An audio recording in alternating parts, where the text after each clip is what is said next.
পৃথিবীতে 250 কোটি মুসলিম আছে। যে কোনো দেশের দিকে তাকালে দেখা যায় মুসলমানরা নির্যাতিত, নিষ্পেষিত। যুক্তি বলে আল্লাহ তাআলার কাছে গ্রহণযোগ্য ধর্ম যদি ইসলাম হয়ে থাকে, আমরা যদি মুসলমান হয়ে থাকি, আমাদের নির্যাতন হওয়ার কথা ছিল না, নিষ্পেষণ হওয়ার কথা ছিল না, বেইজ্জতি হওয়ার কথা ছিল না, মাথা উঁচু করে দাঁড়ানোর কথা ছিল। এরপরেও আমাদের ব্যক্তিগত জীবন থেকে শুরু করে এত বিপদ আপদ, অসুখ বিসুখ কেন আমাদের? আমরা এত অশান্তিতে কেন? আমরা এত অশান্তিতে কেন? এই প্রশ্নটি জাগে কি জাগে না মুরব্বী? সকলেরই জাগে। তার জবাব হাদিসের গ্রন্থে বহুভাবে, বহু হাদিসে তার জবাব দেয়া হয়েছে। তার একটি জবাব আল্লাহ তাআলা কুরআনুল কারীমে বলেন, লাকাদ খালাকনাল ইনসানা ফি কাবাদ।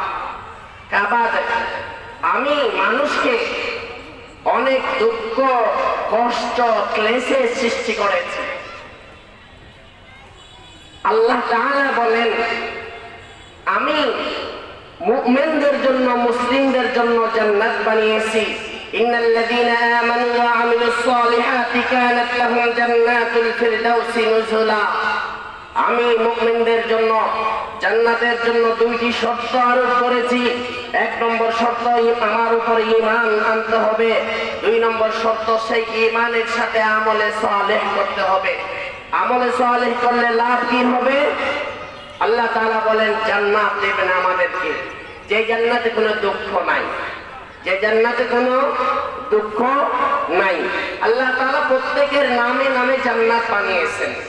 এই জান্নাতে যাওয়ার জন্য যে 2টি শর্ত আমাদেরকে দিয়েছেন, আমরা 100% শতভাগ এই শর্তগুলো পূরণ করতে পারছি না।